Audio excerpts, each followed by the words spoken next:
Welcome to the Sideline Report. I'm Marvin Jackson, along with Donna Hopkins and Lou Holder, and our special guest this week, Jason Campbell, former quarterback of the Washington football franchise. And I see that helmet over there behind your shoulder, Jason. Yeah, that's what I played for, so I gotta, stick to my guns, but it's hard whenever. Always good to have J Cam on the show. It is. Yeah, Jason, you're doing, I guess, color analyst for Auburn now, right? Yeah, so my first year doing color analyst. I used to do pregame, postgame, but I was working up in New York doing some CBS. But, Auburn came calling and asked me to take over the color analyst role on the radio. So it's been fun. I've been really enjoying it. It's been exciting. I almost feel like you're in the game because you got to cover everything play by play. And, you see all the S's and O's and, all the things I learned throughout my football career. I'm able to plug in to the fans that's watching, on certain plays and tell them why they're doing this and why they're doing that. Yeah, and you're living in Atlanta. So you were right there because I guess you got back from Alabama to see that game in Atlanta, right? Yeah, I got a chance to see the game in Atlanta. I knew that I feel like Washington could win that game because they played on a Thursday. And, after having a tough loss to Chicago, a team that they probably feel like they should have beat, after laying an egg like that, the one thing I know about professional sports is guys can't wait till that next week to prepare. And the fact that they had 3 extra days to prepare more than Atlanta, I feel like they can go in there and win that game. And that's exactly what they did. All right. And Donna, you were there at the game. Yeah. What's your take on that game?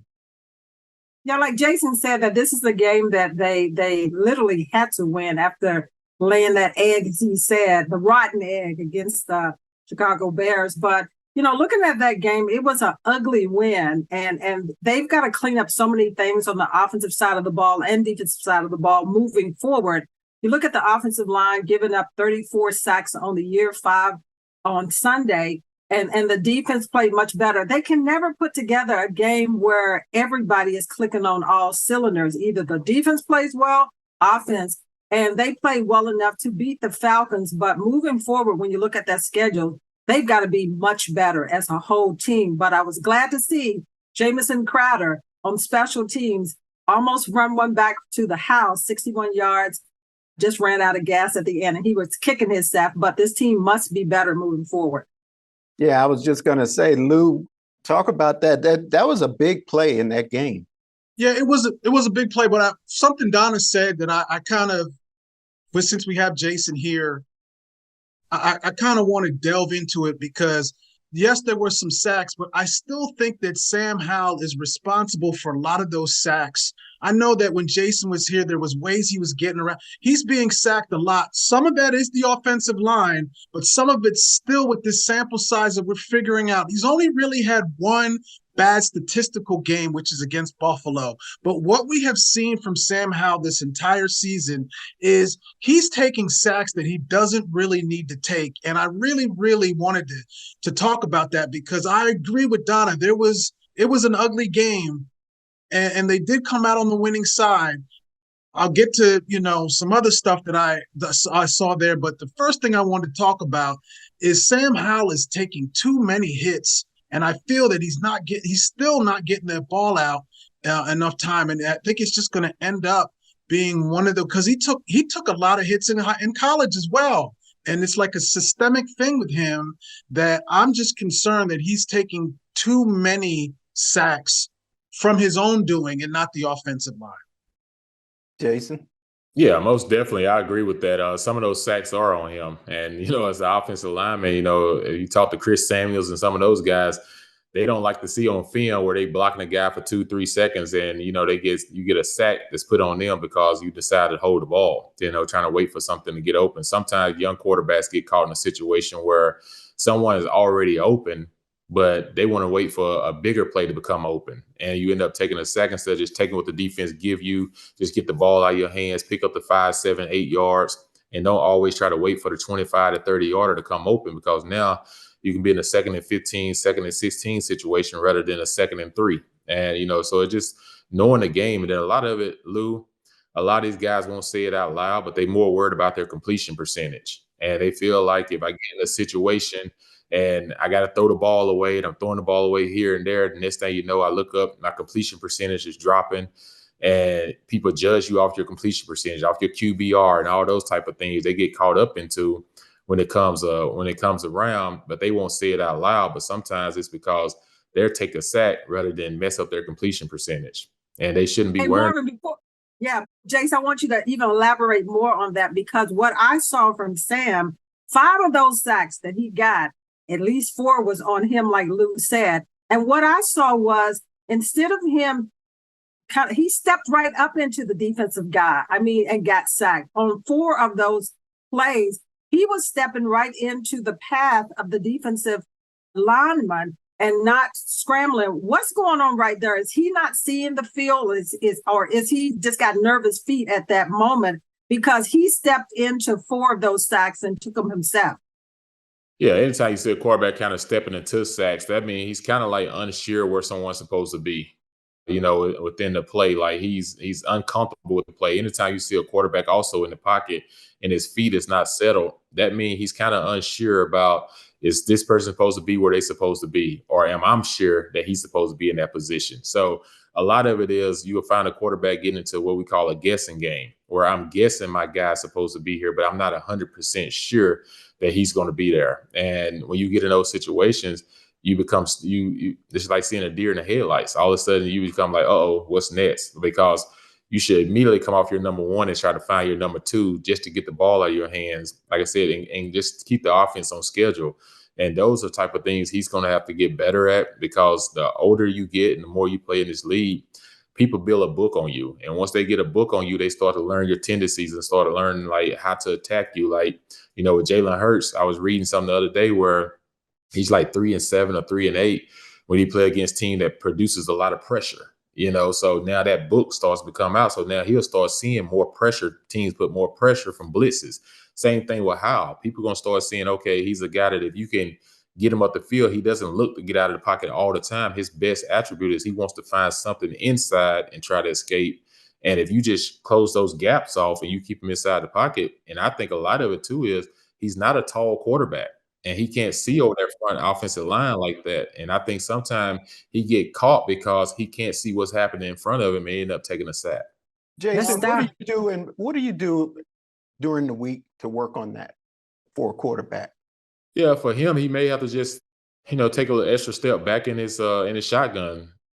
His 4 shotgun. And, that's between him and the center. Understand, hey, instead of being 4.5 yards, he might have to be at 5 yards, just to kind of get that extra half yard. But then your right tackle, your left tackle has to know that. Like, if I'm going to be at 5 yards, I used to tell Chris and all them when I was playing, hey, this certain play here, I'm going to be at 5 on the snap, but I'm probably going to end up 8.5 to 9 yards deep. So, if you can, don't run your man upfield too much, because you're going to give him the edge to be able to come and sack me. So it's just communication thing that he's going to communicate with his offensive line about where's his set points is going to be at when on certain drops, because every play is a different drop. Sometimes the ball will come out quick.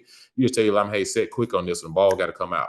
If it's a deeper where I got to give a deeper route, hey, I need an extra 2 seconds here if you can give it to me. But I'm going to be about 9.5 to 10 yards deep on this drop because it's a deeper play developing. So he's going to have to communicate those things with the offensive line, because for him, a lot of times he can't see. It's the same thing that happened to Bryce Young. It's the same thing that happened to a lot of these quarterbacks, where they can't see. They're trying to find holes and gaps to be able to deliver the football. I thought the Atlanta head coach made some bad decisions too. That helped us out a lot. Lou, you had a point you wanted to make? Yeah, Jason, this is so fascinating coming from you, because you said that, the quarterback quickly has to go from his 1 to number 2.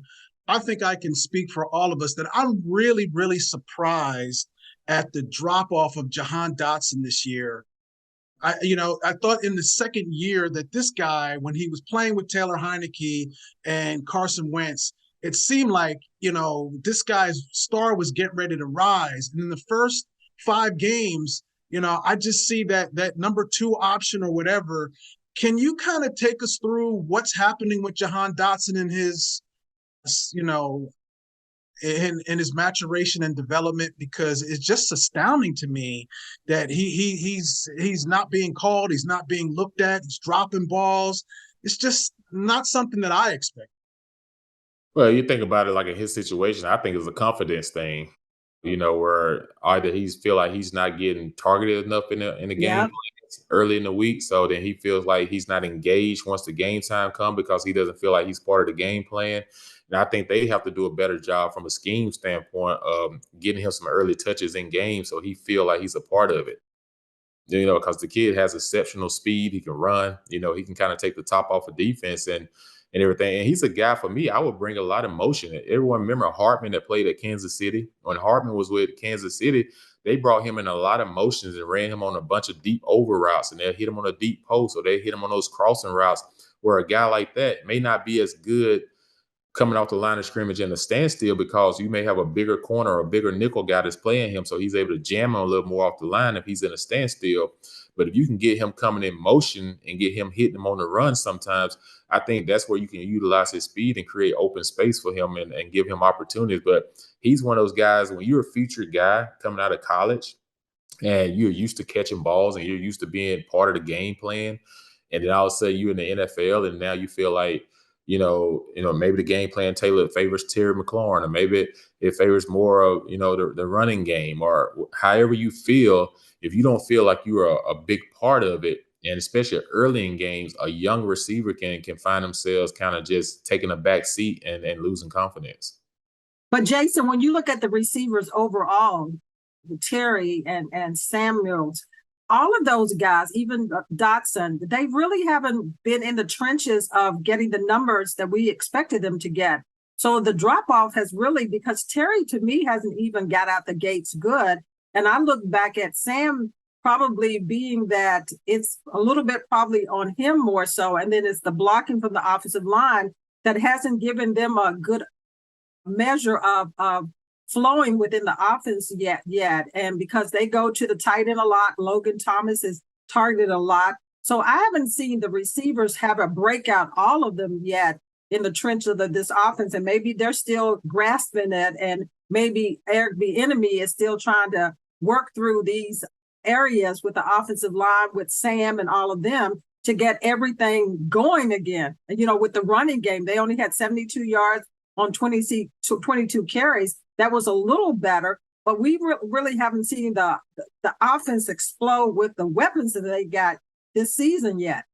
Yeah, I think a lot of that is Eric is probably trying to, you got to think Kelsey was a big part of that offense of what they did in Kansas City, so immediately when you think progression, you think, oh, number one is our tight end in that offense. And, then when they had Tyreek Hill and Hartman, those guys, they was able to stretch the field because you had a tight end that could draw double coverage. And it created a lot of those one-on-one matchups. And I just feel like until teams start respecting their offense, until you can get a run game and start affecting the run game to bring those linebackers up and get a safety down in the box, which can create more opportunities for those guys outside and over the middle, you're going to struggle a little bit because teams are just going to say, hey, we can defend you with a four-man front and not have to put five guys at the line of scrimmage and not have to do any blitz, what we call run blitzes to stop your run game. So it makes it really hard in your passing game, especially if they can get to your quarterback and not even blitz sometimes. When you look at all these receivers that Washington have, most of them are speedsters. Most of the guys that like to get the ball in their hand in open space and get going. And the fact that sometimes you're trying to wait for them to develop to get down the field on those deep routes, but you just don't have the protection right now for that to develop, to dissolve. You may have to start toning it back some from a play scheme standpoint and say, hey, you know what, we're going to scheme it back and let's just try to, instead of trying to do everything good, let's just find a few things we can be great at. And then we can start to build from the inside out. And I think that's what they need to do is just tone it down some right now to get these guys involved in the offense because Terry McLaurin, all these guys, you can catch a slant, you can catch a hitch. Everything doesn't have to be down the field right now. Until you can get to that, just start it low key right now.